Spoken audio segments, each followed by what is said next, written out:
जय श्री राम। काकभूषण जी कह रहे हैं कि हे गरुण जी, ज्ञान का मार्ग जो है वो बहुत ही कठिन है। ज्ञान को बचाए रखना, अगर ज्ञान हो भी गया तो उस ज्ञान को अपने नियंत्रण में रखना बहुत ही कठिन कार्य है। आगे सुनिए क्या कहते हैं। ज्ञान पंथ कृपान कै धारा, परत खगेश होई नहीं बारा, जो निर्विघ्न पंथ निर्भयी, सो कैवल्य परम पद लहई। ज्ञान का मार्ग कृपाण की धार के समान है, अर्थात कृपाण में दोनों धार होती है, दोनों तरफ धार होती है, वो दुधारी तलवार है। ज्ञान का जो मार्ग है वो दुधारी तलवार है। हे पक्षीराज, इस मार्ग से गिरते देर नहीं लगती। जो इस मार्ग को निर्विघ्न निभा ले जाता है वही कैवल्य अर्थात मोक्ष रूप परम पद को प्राप्त करता है। अति दुर्लभ कैवल्य परम पद, संत पुराण निगम यागम पद, राम भजत सोई मुकुति गोसाई, अनिच्छित या वही बरी आई। संत, पुराण, वेद और तंत्र तथा शास्त्र सभी यही कहते हैं कि कैवल्य रूप अर्थात मोक्ष रूप परम पद अत्यंत दुर्लभ है, किंतु हे गोसाई वही अत्यंत दुर्लभ मुक्ति श्री राम जी को भजने से बिना इच्छा किए भी जबरदस्ती आ जाती है। अर्थात अगर भगवान राम का भजन करोगे तो अपने आप मोक्ष को प्राप्त होगे, आप मुक्त हो जाओगे। इस भवसागर में आने जाने के से आने जाना आपका बंद हो जाएगा, आप मोक्ष को प्राप्त हो जाओ, आपका जन्म मरण से एकदम मुक्त हो जाएंगे। जिम थल बिनु जल रही न सकाई, कोटि भांति को करे उपाई, तथा मोक्ष सुख सुन सगराई, रही न सकई हरि भगति बिहाई।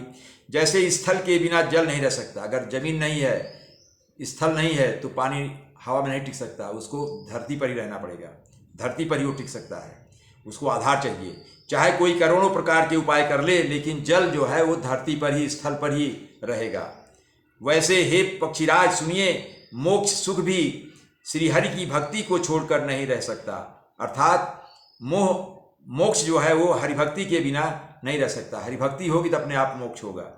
अस विचार हरि भगत सयाने, मुक्ति निरादर भगति लुभाने, भगति करत बिनु जतन प्रयासा, संस्कृति मूल अविद्या नासा। ऐसा विचार कर बुद्धिमान हरिभक्त जो होता है वह भक्ति में लुभाए रहता है, अर्थात भक्ति में अपने मन को लगाए रहता है और मुक्ति का तिरस्कार कर देते हैं। उनसे मतलब नहीं है, वो जानते हैं अगर हम भक्ति में भगवान की भक्ति करेंगे तो मुक्ति तो अपने आप मिल जाएगी। वो मुक्ति को ध्यान नहीं देते हैं, भगवान में अपनी भक्ति को लगाए रहते हैं। भक्ति करने से संस्कृति अर्थात जन्म और मृत्यु का संसार, जड़ की जड़ जो है अविद्या बिना ही अर्थात अज्ञानता के बिना ही यत्न और परिश्रम वैसे ही नष्ट हो जाते हैं, बिना यत्न और परिश्रम के नष्ट हो जाते हैं अगर आप भगवान में भक्ति करोगे। भोजन करिए त्रिपित हित लागी, जिमिसो वसन पचवय जठरागी, असी हरि भगति सुगम सुखदाई, को अस मूढ़ न जाय सुहाई। जैसे भोजन किया तो जाता है तृप्ति के लिए, भूख को शांत करने के लिए जाता है, और उस भोजन को जठराग्नि अपने आप, जो शरीर के अंदर जठराग्नि होती है, जठर अग्नि, उसको अपने आप पचाती है, उसके लिए आपको प्रयास नहीं करना पड़ता, वो अपने आप प्रक्रिया चलती रहती है। जबकि भोजन आप अपने को तुष्ट भूख को मिटाने के लिए करते हैं, लेकिन उसके बाद पचाने का काम वो अपने आप होता है। उसी तरह सुगम और परम सुख देने वाली हरिभक्ति जिसे ना सुहाए ऐसा मूढ़ कौन होगा। अर्थात भक्ति जो है, अगर आप भक्ति करेंगे तो मोक्ष अपने आप मिल जाएगा। सेवक सेव्य भाव बिनु भवन तरी उर्गारि, भजऊ राम पद पंकज सिद्धांत विचार। हे सर्पों के शत्रु गरुण जी, मैं सेवक हूं और भगवान मेरे सेव्य अर्थात स्वामी है। मैं सेवक हूं और भगवान स्वामी है, मैं उनकी सेवा करता हूं। इस भाव के बिना संसार रूपी समुद्र से तरना नहीं हो सकता। भगवान को आप सेव्य मानिए अर्थात स्वामी मानिए और अपने को सेवक समझकर भगवान में भक्ति कीजिए, भगवान के प्रति भक्ति कीजिए, और तभी संसार रूपी इस भवसागर को पार कर पाएंगे, नहीं तो नहीं। ऐसा सिद्धांत विचार कर श्री रामचंद्र जी के चरण कमलों का भजन कीजिए। जो चेतन कहाँ जड़ करई, जड़ ही करई चैतन्य, अस समर्थ रघुनाय कही, भजई जीवते धन्य। जो चेतन को जड़ कर देता है और जो जड़ को चेतन कर देता है, ऐसे समर्थ श्री रघुनाथ जी को जो जीव भजते हैं वे धन्य हैं। कहे ज्ञान सिद्धांत बुझाई, सुनौ भगति मणि कहे प्रभुताई, राम भगत चिंता मणि सुंदर, बसई गरुण जाके उरे अंतर। मैंने ज्ञान का सिद्धांत समझाकर कह दिया।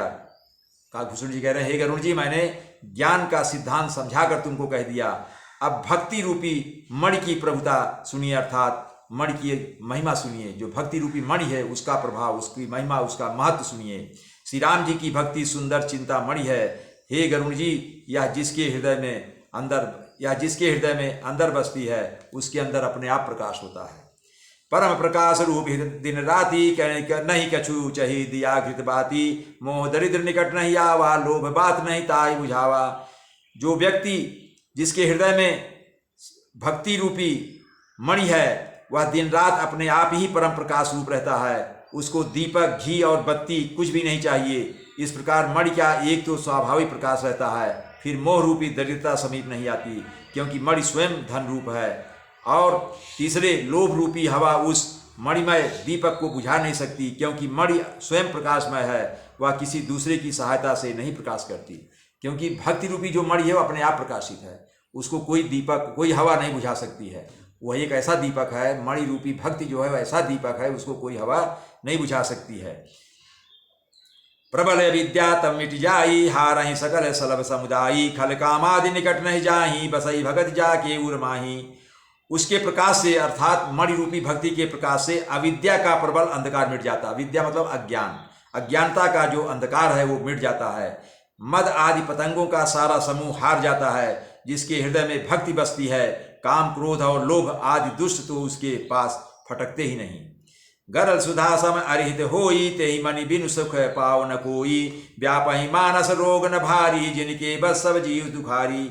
उसके लिए सब विष अमृत के समान और शत्रु मित्र हो जाता है। उस मणि के बिना कोई सुख नहीं पाता।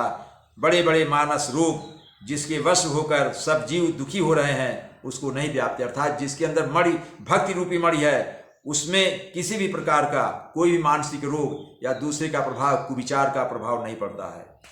राम भगति मणि उरे बस जाके, दुख लवलेश न सपने हुता के, चतुर सिरो मणि ते जग माही, जे मणि लाग सुजतन कराही। श्री राम भक्ति रूपी मणि जिसके हृदय में बसती है उसे स्वप्न में भी लेश मात्र दुख नहीं होता, अर्थात उसको बिल्कुल भी कष्ट नहीं होता। जगत में वे ही मनुष्य चतुरों के शिरोमणि हैं जो उस भक्ति रूपी मणि के लिए भली भांति यत्न करते हैं। इसलिए उस भक्ति रूपी मणि के लिए प्रयास करना चाहिए। सो मणि जदपि प्रकट जग आई, राम कृपा बिनु नहीं को लहाई, सुगम उपाय पाइबे केरे, नरहत भाग्य देहि भट भेरे। यद्यपि वह मणि जगत में प्रकट प्रत्यक्ष है, पर बिना श्री राम जी की कृपा के उसे कोई पा नहीं सकता। वह मणि प्रत्यक्ष है, लेकिन भगवान राम की कृपा जब होगी तभी वो मणि रूपी भक्ति आपको मिलेगी या भक्ति रूपी आपको मणि मिलेगी, नहीं तो नहीं मिलेगी। उसके पाने के उपाय भी सुगम हैं, पर अभागे मनुष्य उसको ठुकरा देते हैं। पावन पर्वत वेद पुराना, राम कथा रुचिरा कर नाना, मर्मी सज्जन सुमति कुदारी, ज्ञान विराग नयन उर्गारी। वेद पुराण पवित्र पर्वत हैं। श्री राम जी की नाना प्रकार की कथाएं, उन पर्वतों में सुंदर खाने हैं, खदाने हैं। संत पुरुष उनकी इन खानों के रहस्य को जानने वाले मर्मी हैं, और सुंदर बुद्धि अर्थात खोदने वाली कुदाल है। हे गरुण जी, ज्ञान और वैराग ये उसके दो नेत्र हैं, अर्थात ज्ञान और वैराग्य से ही भक्ति आती है। भाव सहित खोजई जो प्राणी, पाव भगति मणि सब सुख खानी, मोरे मन प्रभु अस विश्वासा, राम ते अधिक राम कर दासा। जो प्राणी उसे प्रेम के साथ खोजता है वह सब सुखों की खान इस भक्ति रूपी मणि को पा जाता है।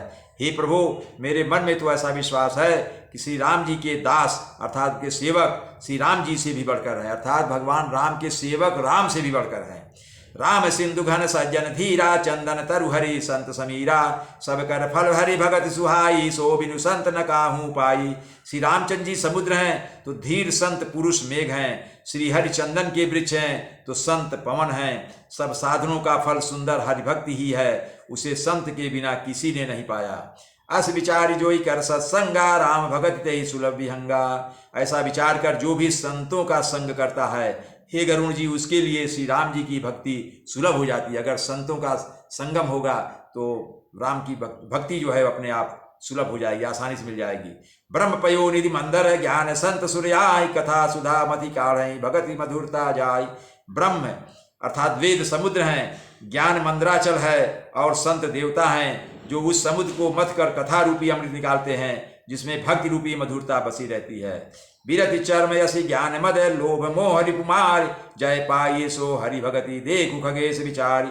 वैराग्य रूपी ढाल से अपने को बचाते हुए और ज्ञान रूपी तलवार से मद, लोभ और मोह रूपी दुश्मनों को मारकर जो विजय प्राप्त करती है वह हरिभक्ति ही है।